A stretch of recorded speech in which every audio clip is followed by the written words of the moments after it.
Good morning. I'm Aaron Brinker. I'm Tobin Brinker. And we are really tired here on KCAA. We are on the brink, the morning show on KCAA. And we had a work weekend and it was awesome. It was awesome. So, and we were saved by two super uber volunteers. So, we are Rotarians, as we've talked about many times on the air, and this was our big annual service project, right? We every year, we're Rotary clubs, we do lots of smaller service projects, but this is our big one for the year. And we were completely renovating the backyard for a homeless shelter for women and their children. This is for Time for Change Foundation, and it's more than a homeless shelter, because you think a homeless shelter, you think just bunk beds all over the place. And while there's certainly bunk beds in the kids' rooms, this is really modeling what a positive, productive family looks like. Because many of the women who find themselves in this situation have never seen a good family environment. They don't know what it looks like. And so this Time for Change Foundation provides them, they teach them how to keep a home, keep it clean, maintain it, etc., how to budget and shop, how to the importance of spending really important quality time with their children, how to model what a family does, what a healthy family does, quite naturally. And so they had some old dilapidated playground equipment that they had taken out, and they had a dead lawn and some rotting fencing and some other things. And so we ripped out their lawn and then realized that they needed a new irrigation system. And our Uber volunteers, and I'm going to give them a shout out, John A. Johnson, who is the IT director at the SBCUSD, San Bernardino City Unified School District, and Kathleen Tamaro, who is an IT trainer for the district as well. The two of them came, and he's a master gardener, and she's an apprentice, and they put in the sprinkler system. They were phenomenal. They saved our bacon. So they did a great job. And so we're not quite done, because we only had 2 days this weekend. But with the new sprinkler system is in, the old lawn is out, the old fence is down. We just did a tremendous amount of work, and we're going to go back soon and wrap it up. We just need to flatten out the lawn and seed. And then they're going to plant flower beds, and it was really nice. So for me, this whole thing is very inspiring, because to see so many people show up and do this work, and this is hard labor. I mean, my hands are covered in blisters. I'm achy and sore. But to see all these people show up and give of their time to do this, and you mentioned John A. and Kathleen, what makes them superheroes is that they're not part of Rotary. They had no prior commitment to do this. No, I met John A. on Thursday night. Yeah, it's a God thing. Aaron met them on Thursday evening and told them about this event, and they were all in. And all in to the effect that when we got there, we did not anticipate that we were going to completely redo the irrigation system with the sprinklers, and we didn't have it in our budget. And John A. says, "You know what? I'm going to do that. That's my contribution." So besides 2 days of really hard labor work out there getting that yard done, this man kicked in the money and went and bought all the stuff and then installed it. And he and Kathleen both installed it. Yeah, I mean, it was fabulous, really, really fabulous, just to meet people that have such big hearts and are willing to do that. And he had to leave a little early last night because he had to go to another nonprofit, another charity that works with families with sick children. And he is also somewhat of a chef. So he's a chef, and he was there to cook dinner for those families. Yeah, a really just a great guy. And I just felt blessed to get to know him and Kathleen. And again, inspiring, right? I mean, if you're just sitting around and you're thinking to yourself, boy, I wish I could do something to help out in the world, this guy's showing you how it's done. So the clubs that were involved were the San Bernardino Sunset Club, which is our club, and the San Bernardino Crossroads Club, which at the moment meets at noon on Wednesdays at the Loma Linda SAC Health Systems Clinic on G Street in San Bernardino. But there are Rotary clubs all over the place, and each one has its own personality.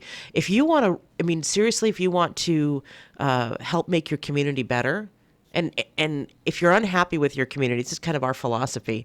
Get out there and work. You meet wonderful people, and it changes the dynamic if the community members are engaged. Instead of sitting back and saying somebody should fix that, get out there and fix it. And that's what Rotary is all about. And Rotary is all over the world. Join a club. I cannot recommend it more. Yeah. Do it. Do it. Do it. So, all right. Stories. Apparently, we are sending. What? Oh, we have breaking news. What's that? Meghan Markle has gone into labor. We may have a new royal baby. Okay. I thought you would. Hey, Aaron, it's a woman and she's in labor. She could have a baby, Aaron. Yeah, that happens every day all over the world. And a baby could grow up to become someone important. Actually, that baby is so far down the line. I know. It is highly unlikely that that baby would ascend to the throne. The baby will be 7th in line, Aaron, to the British throne, behind Prince Charles, Prince William, and his 3 children, and Prince Harry. 7th. Okay. Yay! No, that's actually pretty cool, especially since Meghan is an American. Yes, and I'm looking at this royal tree, and it's just, oh, it's so fantastic. Oh, we should just think about the royals all day long. No, we shouldn't, unless they are on Game of Thrones. So the episode last night, and we'll deal with the what's going on in the real world when we come back from a break. But when the episode last night, the war against the dead is done. It's behind them. They won. They lost a lot of people, but they won. And so, first of all, spoiler alert.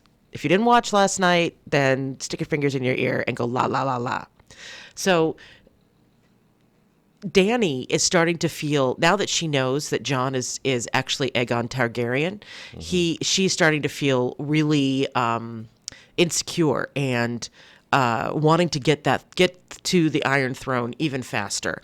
There was a scene in the show last night where they were celebratory. So they had buried the dead, and there were these funeral pyres everywhere. They buried they burned the dead actually, and they were at first just having kind of a somber dinner, like a somber. A meal with everybody. Nobody was talking much. And so then Dany called out Gendry Baratheon, and she made him a lord of somewhere. Yes. I don't remember where. Their ancestral home. Stonehenge.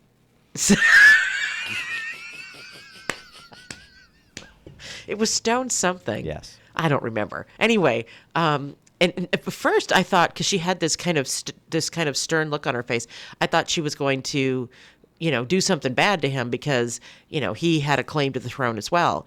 But she didn't. She elevated him to a lord, and then everybody was just cheering and excited, and then it was chaos and people were hooking up and all this stuff. And Tormund got his heart broken because he realized that Brienne of Tarth loves Jaime Lannister. And two of them, by the way, Brienne of Tarth and Jaime Lannister, hooked up. Gendry proposed to Arya Stark, and she said, I ain't no lady. Yeah, she says, I'm not a lady. That's not me. Yeah. And she's said that so many times in the show over the course of the years. Yes. She even said it to Ned in the first season. Yep. Her dad. Anyway, so you can see Dany Targaryen being very nervous because people were kind of rallying around Jon, Aegon, kind of rallying around Jon, and she realized she was really among his people and they loved him. He had a real ease with them. And so she started, essentially getting a happy trigger finger and took a crew out to, rode the dragon out and took some ships out, and to the Lannister. What do you call? I am so tired. You have to forgive me. We worked all weekend. Out to Tobin. Help me out here. I'm not. I'm lost. Because you're reading Facebook. I'm lost. I'm sorry. Okay, so they took a crew to meet Cersei Lannister to try to take King's Landing. That's the word I was looking for. And Dany lost a dragon because they were met with an ambush. They knew they were coming, Yeah. and so then they also killed Missandei. Missandei, yeah. Missandei, and her Missandei. Cersei gave Missandei one last word, and Missandei said Dracarys, and of course that's High Valyrian, and Cersei doesn't speak High Valyrian. That was meant for Dany, but you could see people were just crushed. Yeah, it's all done though very tactical on Cersei's part to get Daenerys spinning, to get her to act out of anger and rashly before the rest of her soldiers are there, instead of taking advantage of all of her resources. You know, she wants to draw her in while the numbers and the advantages is for her side. Well, and Dany's lost a dragon. All she has left is Drogo, or Drogo's the name of that dragon, Yeah. or Drogo, whatever. She's only got her main dragon left. Yeah. And, so she watched her child die. Then she watched her best friend and confidant die. And, but, people who knew Cersei Lannister, everybody who had a relationship with Cersei Lannister back in Winterfell, from Sansa to Tyrion to everybody who knew her, to Jaime, said, "Do not do this. Let your men rest. Let's take some time to think about this." And she wasn't going to hear of it. It was, "I'm the queen and we're going," and and it didn't turn out well. The one thing I guess I didn't like, because you asked me at the end of the episode last night if I liked it or not, and I said, yeah, kind of. But as I've had a chance now to sleep on it and think about it, I'm not real fond of the way they're turning Dany into the Mad Queen, right? Like you see her going sort of crazy, first with the insecurities with Jon, now with the anger towards Dany, and I'm concerned that they're going to have her acting really irrational and all this. Cersei? Dany. You said anger towards Dany. That's why I was I'm confused. sorry, anger towards Cersei. Yes. Okay. That they're going to have her, turn into this Mad Queen, and I don't know. I've watched her weather so many storms, in this show, that just doesn't seem like her. That she actually gets calmer when the things get rough. And I've seen her been scared before. I mean, when they were under attack in that last that last city with all the guys with the masks, right? She kept her cool. She figured it out, Anyway, I'm not liking that they're turning her into sort of a bad guy. I don't know that I think that the ground is shaking under her feet, and it's hitting closer to home than it has before. Yeah. She has lost her support base, right? Yeah. I mean, she's all the thousands of miles from anywhere she's lived before, and across the water. She's just lost all of these, the people that she had under her wing. Most of the Dothraki, a good chunk, like 2/3 of the Unsullied. I mean, the Unsullied army, there's nothing to them anymore. Yeah. And so all these people under her care, she's lost her footing. And now she learns who Jon is, that he's got a stronger claim to the throne than she does. And she's now in his territory. Yeah. So I think for the first time, she really sees it.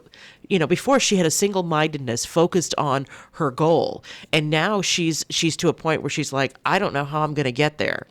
Well, she'd been told for years that when she arrived back in the Seven Kingdoms of Westeros, that she would be hailed as the rightful queen, and everyone was going to love her, and that's not been the case. Not at all. No. I mean,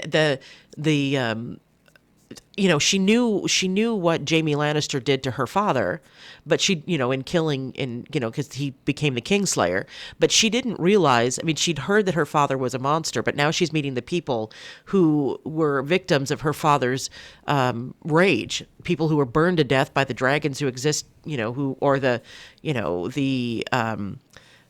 the dragons, but his army back then.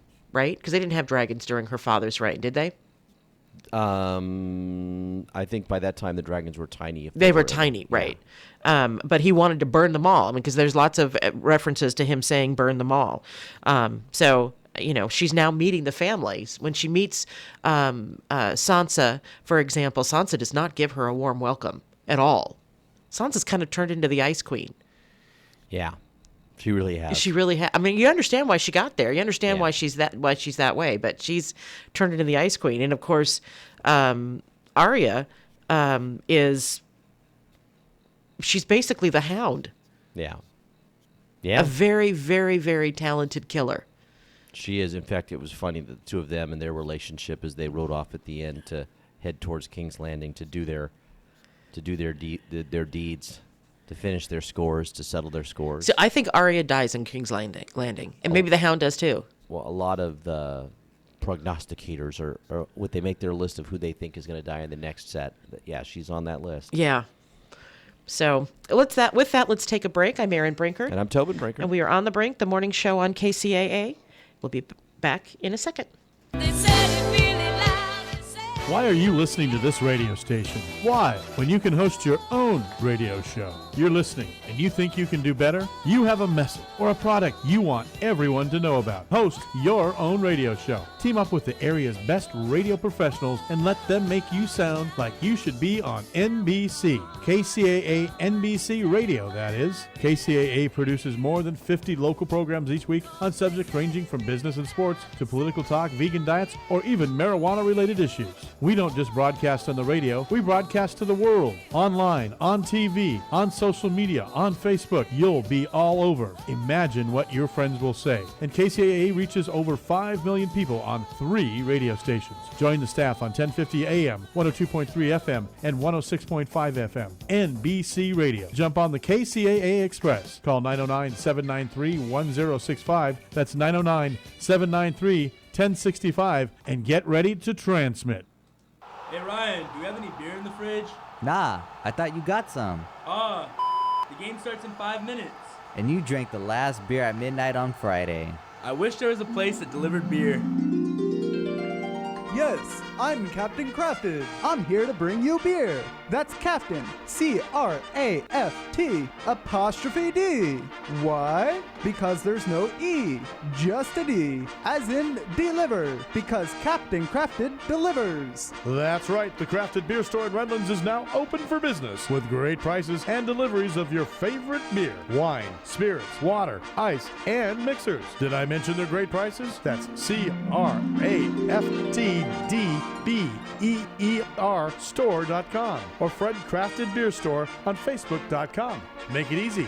Google Redlands Beer Delivery. Look for Crafted Beer. Crafted Beer Store in Redlands is now open for business, and I'm here to deliver.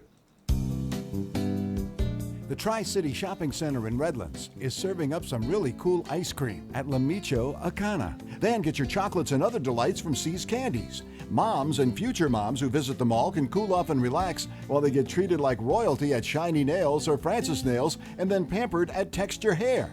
The Tri-City Center is filled with retailers who care about you. Shop at the Tri-City Center in Redlands and see why they call it the mall with a heart.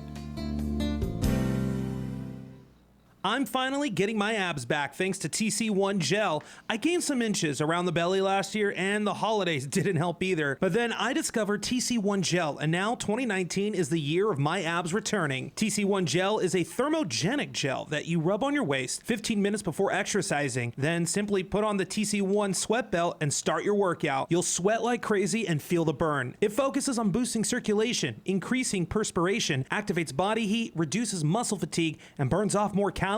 Get your TC1 Gel now. Go to tc1gel.com and use the code RADIO30 for a 30% discount on this amazing product. Oh, okay. Thank Again, you. RADIO30 is a code for 30% off the regular low price of TC1 Gel. You can also go to www.tc followed by the numeral 1 gel.com. That's TC number 1 gel.com. tc1gel.com. Get rid of a few inches and get your abs back with TC1 Gel. Also, follow them on Instagram, handle TC1 Gel. Welcome to the Tom Hartman Program. I'm live right here, Monday through Friday. Are you ready for the #1 progressive talk show host in America? 71% of people say that the information they get from their friends and family, they take more seriously than the stuff they read in the media. Only 42% of Americans think the media is the most credible source of news.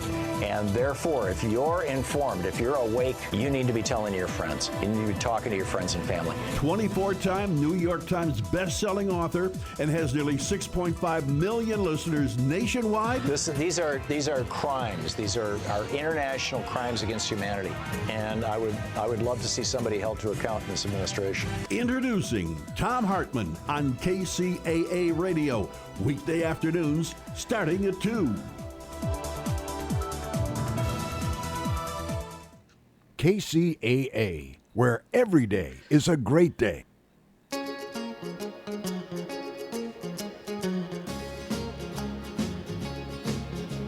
I said she put me down, I bet I'd do it in my head. Come in late at night and in the morning I just lay in bed. Well, Ronnie, you look so fine. Look so fine. I know it wouldn't take much time for you to help me, Rhonda, help me get her out of my heart.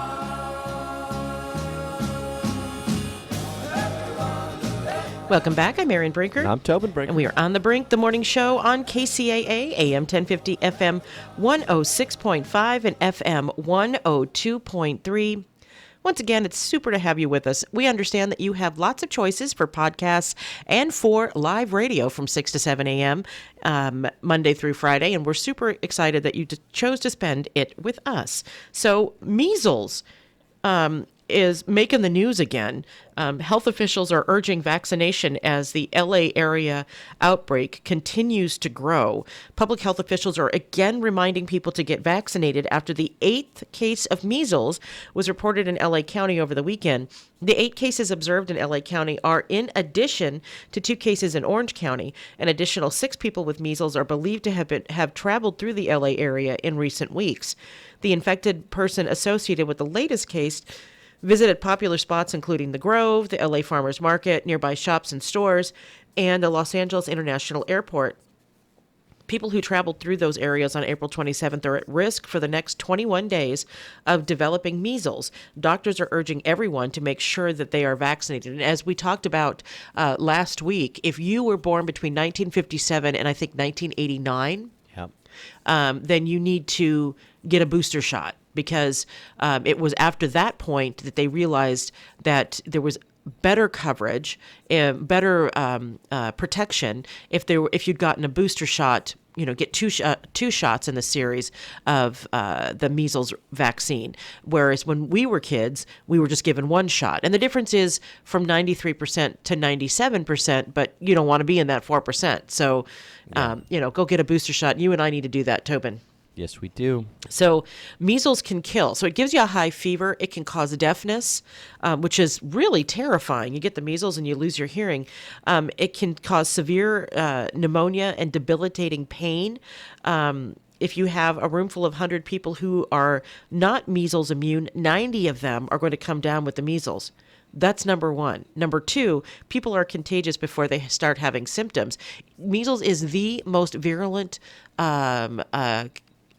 virus that we know of. Yeah. It is the most contagious. It is, it's really a horrible illness. People think, oh, it's like the chickenpox, no big deal. Well, you can get very sick from the chickenpox, but you definitely can get very sick from the measles. And if there are people who cannot take the vaccine, then they are just sitting ducks. Exactly. So those of us who can need to do it. Yeah, and there are certain populations that are way more at risk. Little babies, right? Older people, things like this. And so, I feel for those people, right? I mean, because other people are not taking the precautions they're supposed to take. You're putting a whole bunch of other people at risk. People who have allergies and they can't take the vaccines. Right. Exactly. And that's why we need this herd immunity, and we have to have a high percentage of people that are have had the vaccines, and we're not getting there right now. People aren't doing it, and it's like, what are you thinking? You know what this whole thing reminds me of? You know, when a person is has a mental illness, and they think, you know, their things are crazy, and then they get put on meds, and then they feel better, and they think, well, I don't need these meds anymore. I feel great. Why do I need meds? I'm normal. And then they go off the meds, and things go sideways again. Yeah. And you know, it's these diseases that just in the 1950s were causing problems. Not only measles, but, you know, mumps and rubella and polio and all of these things. Yeah. You know, people don't, in your life, you probably don't know somebody who's had polio, or you don't know someone who's had the measles. And so you think, oh, it's no big deal. Why are people making a big deal about this? I'd rather not take the risk because it's not a true threat anyway. But it's not a true threat because people are vaccinated. Yeah. It's not because it's otherwise been eradicated in other ways. No, it's just because people are vaccinated. You know, don't be a dumbie. I'm just saying. Don't be a dumbie. Don't be a dumbie. So with that, let's take another break. I'm Erin Brinker. And I'm Tobin Brinker. And we are on the Brink, the morning show on KCAA. We will be right back. KCAA Loma Linda, 1050 AM, K292FQ Riverside, and K293CF Moreno Valley. California headline news: trial for Michael Gargiulo, accused of killing 2 women, including the former girlfriend of Ashton Kutcher, continues today in Los Angeles. A woman who survived one of his alleged attacks set to take the stand. According to police, Gargiulo brutally stabbed 22-year-old Ashley Ellerin to death in her Hollywood Hills home in 2001. Prosecutors say Gargiulo also violently attacked Michelle Murphy, but she narrowly escaped. Now the two are expected to come face to face as she takes the stand. Correspondent Ariel Reshev. Students from the world-renowned Aeolians of Oakwood University in Alabama perform in San Francisco less than 48 hours after their charter bus was involved in a deadly freeway crash. I seen some people fall under the seat, get pushed under the seat, hitting their knees and stuff like that. I seen Uncle Vilro, I seen him fall at the front of the bus. Wire member Jonathan Mills, the bus driver, couldn't stop in time, crashing into 3 other vehicles that crashed against each other just prior. One person in one of the cars was killed. Jeff Scott, California News. You can't feel the thrill of doing something by watching someone else do it. You gotta get out there and do it for yourself. That's why Firestone is offering up its industry-leading 90-day buy and try guarantee. Try our durable, dependable tires out for 90 days, and if you're not satisfied, we'll refund or replace them for you. So what do you have to lose? Absolutely nothing. Whatever you drive, drive a Firestone. Conditions apply. See FirestoneTire.com for details. Change can happen when you choose it. You can choose treatment and change your addiction to opioids. Medication-assisted treatment, or MAT, is a proven treatment for opioid addiction that significantly reduces the rate of relapse. Covered by Medi-Cal, Medicare, and many private insurance plans, MAT is even available through primary care doctors. Choose a proven treatment option that's right for you. Learn more at choosemat.org and choose change, California. California headline news: American Airlines reportedly debuting seasonal flights from wine country to Los Angeles starting this week in an effort to compete with a rival airline already offering the service. Round-trip flights from Charles M. Schultz Sonoma County Airport to LAX on American will begin this Friday. Cost will be less than $200 before taxes and fees. The flight's part of the airline's summer service expansion. American's competitor Alaska Airlines already offering 3 daily flights from Santa Rosa to LA. California News, I'm Jeff Scott. It's time to take a look at our roadways. I'm Erin Brinker.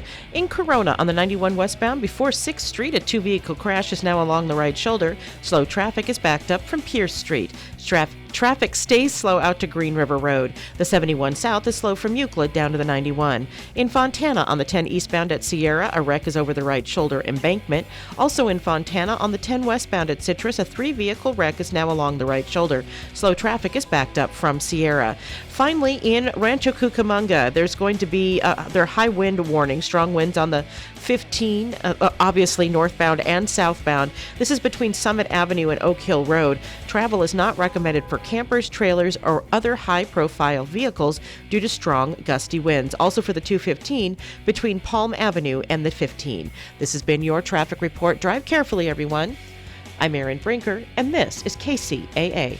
From the KCAA Weather Center, I'm Lori. A chance of showers and thunderstorms for this morning. We're looking for a high today in the high 60s. Overnight, thunderstorms and a low around the low 50s. Tuesday, a slight chance of showers, partly sunny in the afternoon with a high near 70. I'm Lori, broadcasting live from the Tri-City Center at the 10 and the 210 freeways. We are the trifecta of talk in Southern California. KCAA 102.3 FM. Riverside 106.5 FM, Redlands, and the Legacy 1050 AM, Loma Linda, San Bernardino. The Inland Empire's radio home for the Dave Ramsey Show. If you want to mess around with the Bitcoin and you're in that world a little bit, that's fine. But don't put your freaking life savings in it, doofus. KCAAradio.com. You're listening to KCAA, your good neighbor along the way.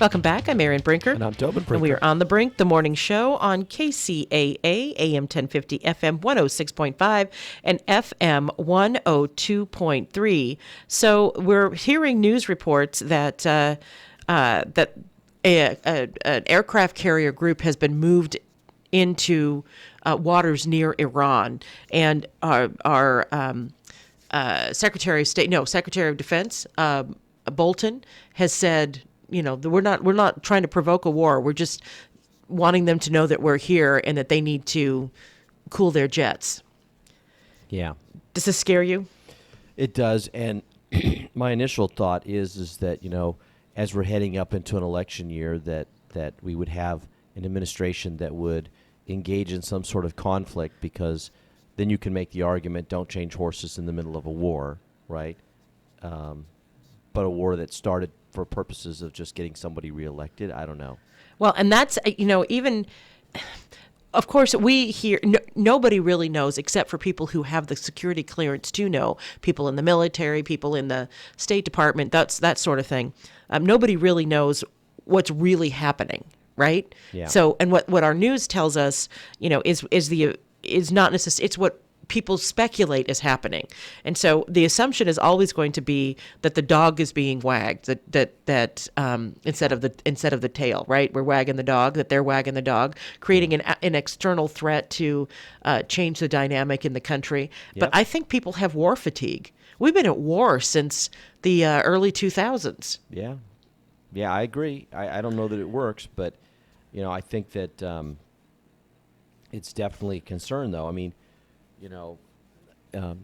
Iran has sort of become more emboldened as other countries have sort of fallen apart in the Middle East, and they're trying to increase their footprint. And as the United States sort of has clamped down on them with sanctions, they're pushing for other alternatives, and so it's redoing that whole dynamic of that area, and it could potentially end up in conflict. In violent conflict. Exactly. So the United States is deploying the USS Abraham Lincoln Carrier Strike Group and a bomber task force to the Middle East in response to, quote, a number of troubling and escalatory indications and warnings, unquote, from Iran. And I erroneously called John Bolton the Secretary of Defense. He is not. He's the U.S. National Security Advisor. A U.S. official with direct knowledge of the situation told CNN, and this is, of course, from CNN, that the threats were against both U.S. maritime and land-based forces in the region. The deployments are aimed at specifically at deterring any Iranian military action. In a written statement released by the White House, Bolton said the U.S. was deploying the USS Abraham Lincoln Carrier Strike Group and a bomber task force to the U.S. Central Command region in the Middle East to send a clear and unmistakable message to the Iranian regime that any attack on the U.S. On U.S. interests or those of our allies will be met with unrelenting force. So, this is they're there to scare Iran. I don't know that they scare Iran, though. I don't know that Iran would back down. We'll see what happens. Also, North Korea sent all kinds of missiles into the Sea of Japan this weekend. So I'm sure that the Japanese are not feeling too comfortable with that right now. Well, and the American response to those missiles going into the Sea of Japan was, well, we're still working with Korea because they didn't really cross the red line of our, missile test ban that we said they were going to do. And I don't know. It was a tepid reaction. It was a tepid reaction from the United States, and you got to think that Japan has got to be kind of ticked off, Yeah. Yeah. I mean, and nervous. I mean, because you've got this crazy person who can hit your country. Japanese. Japan is not far from North Korea, and so that's not. And it's a major economy in the world, and so I'm sure that they're scared. I'm sure that they're feeling vulnerable, and they want the U.S. to have their back, and the tepid response puts that in doubt for them. I'm sure. Yeah.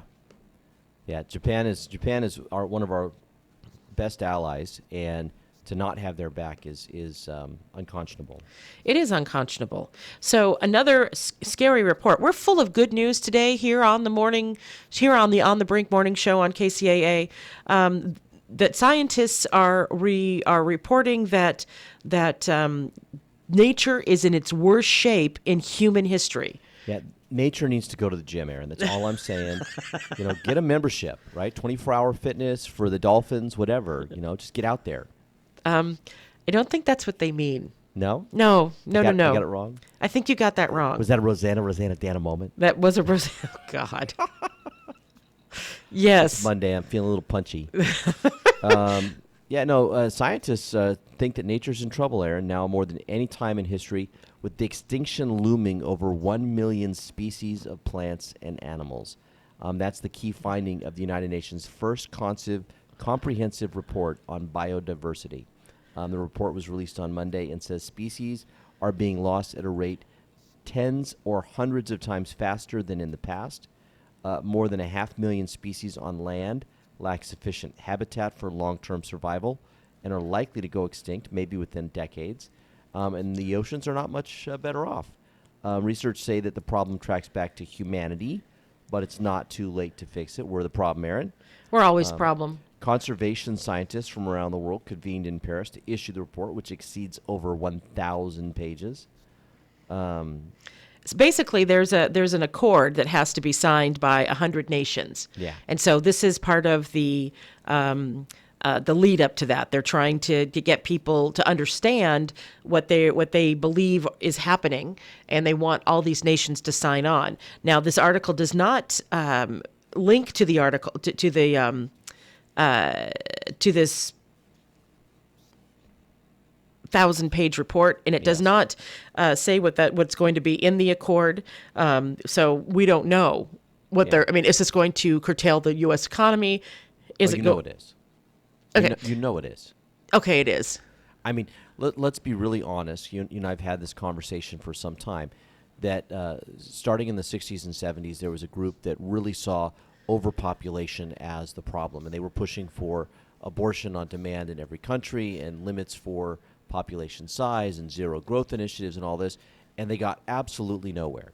They got laughed out of the room because everyone thought this was just horrific, the things they were pushing. Right. So they've essentially redirected their energies to come at this problem from 100 different angles to essentially create an argument that says we need to have all these things, abortion on demand and zero population growth, to save the planet from global warming, from animal extinction, you name it.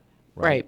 And but the ultimate goal is family planning and zero population. They really want to reduce the size of number of people on this planet because we're the problem. Well, and that's obvious. I mean, I believe that the Earth is warming. I don't believe that's made up, but I don't necessarily believe that it's 100% caused by humanity. Or that the changes that they're asking us to do will have even the smallest impact on what's happening. Right. Yeah. Right.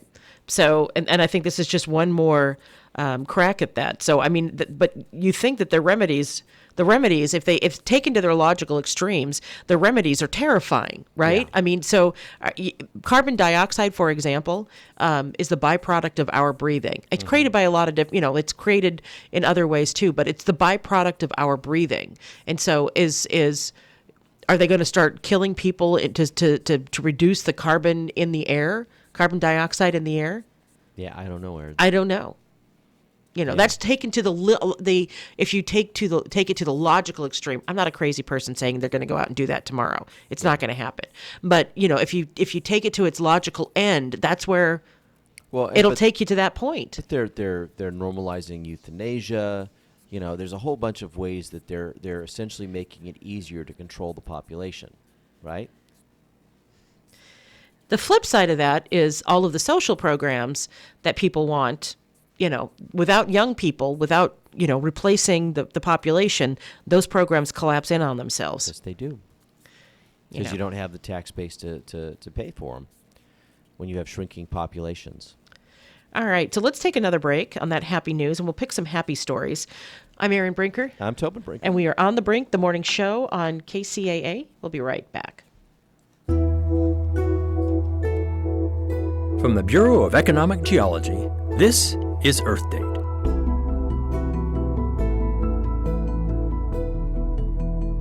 You've probably used GPS today in ways you don't even know about. Of course, your smartphone is a miracle of GPS navigation. It receives data from a network of 31 satellites orbiting 12,000 miles above us. At least 4 of them are visible from any place on Earth at any time.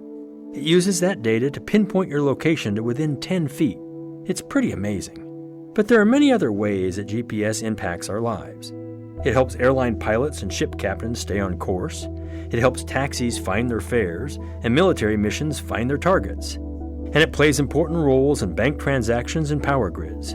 In fact, because the GPS satellite network is even more stable than the shifting surface of the planet, scientists now use it to track continental plate movement. It shows that Australia moves as fast as fingernails grow, about 3 inches a year, while Hawaii holds the record, moving toward Japan at 4 inches a year. Geodetic surveys correct GPS coordinates for the shifting Earth and send updates to our devices on demand. And the whole thing is about to get more precise. The next generation of GPS will use both satellite and ground stations to be accurate to within 1 inch. We'll need it, as future technologies like driverless cars, delivery drones, and things we can't even yet imagine rely on GPS for increasing precision. I'm Scott Tinker, located precisely in Austin, and thanks for listening. Earth Date is produced by the Bureau of Economic Geology at the University of Texas at Austin. Earth Date is researched by Julie Hennings, written by Harry Lynch, and distributed by Mark Blunt and Casey Walker. For more stories, follow us on Facebook or visit earthdate.org. I always hear from our clients who hired another firm that they wish they'd hired DNA Financial first. Don't have regrets about your IRS tax case, just hire the best in the first place. One owed $150,000 to the IRS and had spent thousands on another firm. We stopped the levies, negotiated a payment plan, and had their penalties forgiven. And while every case is different, we guarantee that we'll find your perfect resolution and get it done right. For a free consultation, call us at 866-201-0156. That's 866-201-0156. Then you can say, DNA did right by me. Ontario Host Lions Club is hoping you'll come out to their 10th annual We Serve golf tournament. Check-in is 11 a.m. on Thursday, June 20th at Sierra Laverne Country Club. Ontario Lions supports 7 local charities and 8 area projects. Dean Munoz is the golf tournament chair. Give him a call at 909-481-1180. That's 909-481-1180. Come on out and golf at Sierra Laverne Country Club on June 20th to support the Ontario Host Lions. 909-481-1180. We can't be everything to everyone, or can we? The station that leaves no listener behind, KCAA.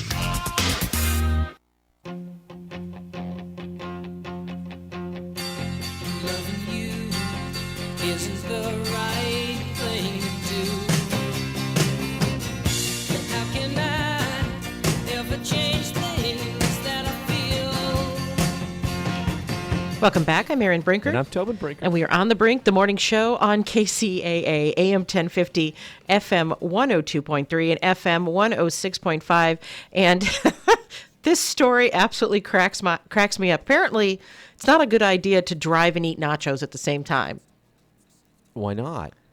Well, a woman in Ohio reportedly attempted to blame a near accident on her Taco Bell order after nearly striking a police car. Oh. The suspect claimed she had been taking a bite out of her nachos, because that's a viable defense.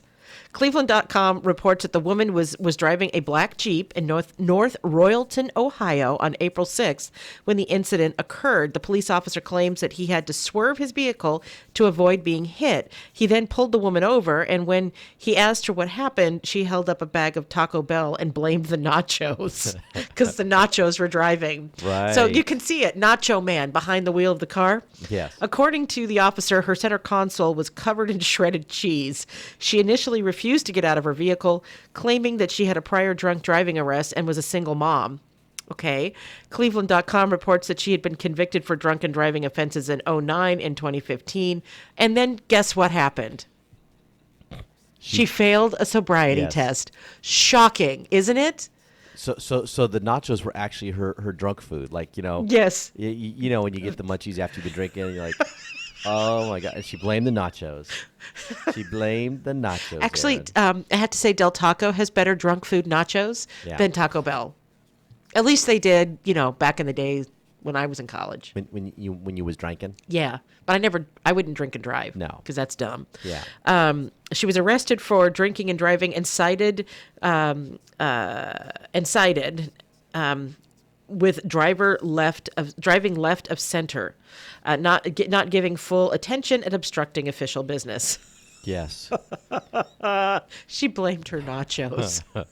When you first read the title of the story, I'm thinking to myself, okay, so she's got like cheese, like melted cheese on her fingers, and she didn't have hands on the wheel or something, something ridiculous like that.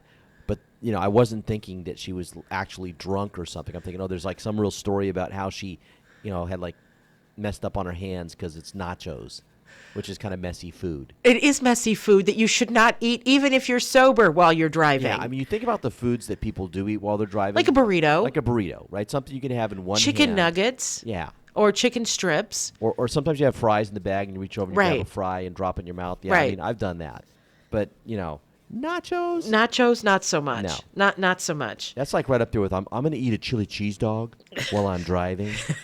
The mess and all that. No, people. No. But she was drunk. I'm actually surprised this is not a Florida story. Right. All these stories come from Florida. Florida's good about that. Florida is good about that. So a friend of mine posted on Facebook a little bit ago a story that the KCAA has a tax-exempt status because they're a religious organization. Wait, what? And I immediately said, that doesn't sound right to me. So I did the quick search. And, of course, Snopes says that it's false, right? The KCAA does not have tax-exempt status. But, a bunch of people were, like, chiming in on this thing. Oh, that's terrible. Only in Trump's America, blah, blah, blah. And it just speaks to the fact that people are sucked in by stories that fit in with their worldview, right? They don't even have to do research because in their mind it must be true because it fits with the way they view the world. Yes, that's very true. And by the way, if they did have tax-exempt status, it probably happened before Trump's administration. Yeah, but they don't. It's just flat out false. They just don't have it, The other story that I saw, sometimes, The Onion puts out these stories, and it's a satire site. It's not true, but people don't know that. Some people don't know that, and they repost it like it's a true story, and they write their little indignant, I can't believe this. So what's the story? So it was that, who's the Aunt Becky who got busted in the story? Lori Loughlin. Lori Loughlin. It was that she had been convicted and that she has to serve community service hours at a local community theater. That's what her punishment was going to be. And that's hilarious. Yes. And the person who posted it didn't realize that it was satire and said, look at how light these people are getting off. It's so wrong, blah, blah, blah, blah. And really was upset because they thought this person was getting away with something. And I'm thinking to myself, and several people posted that it was a satire site, but the person still didn't believe it, they were upset. Right? It's like people who read the Babylon Bee and think it's real. Yeah, and I feel for people like that. It's like, they're so locked into their worldview, their ideology, that they're unable to recognize stories that just cannot be true. Yes. And actually take the next step and do just a little bit of due diligence, a little bit of research to prove whether it is or isn't. And here's the thing, I'll be honest. I've had occasions where I've got sucked in a little bit too, where you find a story that really speaks to your biases, speaks to the way you view the world, and you just think, oh, wow, that's terrible. It must be, and you don't take the next step, and you post it very quickly. But hopefully, if you're a good person, as soon as it's brought to your attention that it is false, then you laugh. That A, you laugh, but B, you take it down. Don't let it sit there, with all this spreading that misinformation in that way, So, Tobin, I have a story that just going to make you cry. Okay. A marathon guide car leads runners astray. Oh my God. This is every runner's nightmare, I've got to run 26.2 miles and I end up running 29 because the guide told me the wrong way to go. Yeah, so marathons are tough. They're even tougher when the car guiding the runners goes off course twice and makes the race longer than it should be. Organizers of the Belfast City Marathon are apologizing to runners after they say their route ended up being 1/3 of a mile too long because of human error. Wow. The discrepancy might actually be worse, closer to a half a mile, according to a tweet cited by The Guardian. Race organizers say they will somehow adjust runners' times to reflect the correct distance. The marathon is an annual tradition, but the course had to be reconfigured this year to be flatter and to produce faster times. When it was over, runners began complaining that their personal GPS devices clocked more than the usual 26.2 miles. Wow. I got to say, though, if you go a third of a mile, it's an overage, but that's not. But remember how you felt after your first marathon? Uh-huh. And you just, it was just pure force of will that got you over the finish line that first time around. Yes. And, if you had run another third of a mile or half a mile or whatever it was, I think you would have been pretty irritated. Oh, definitely. But, my thing is that I finished my marathon, the LA Marathon, and then I have to walk a mile to get to the check-in location for my program that I run with. So my 26.2 You're doing it anyway. It's never 26. It's always 27.2. It's like, really, guys? Another mile? You couldn't find a meeting place that was, closer than a mile away? So with that, have a wonderful day. I promise we'll have more energy tomorrow. I'm Erin Brinker. And I'm Tobin Brinker. And we are On the Brink, the morning show on KCAA. We'll see you tomorrow.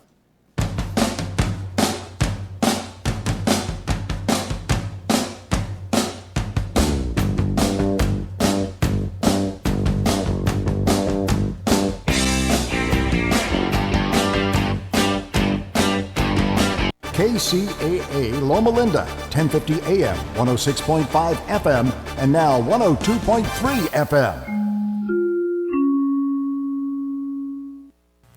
I'm Jed Lisher, CNBC. Investors have moved on from Friday's strong jobs report. They're now focused on President Trump's tough talk on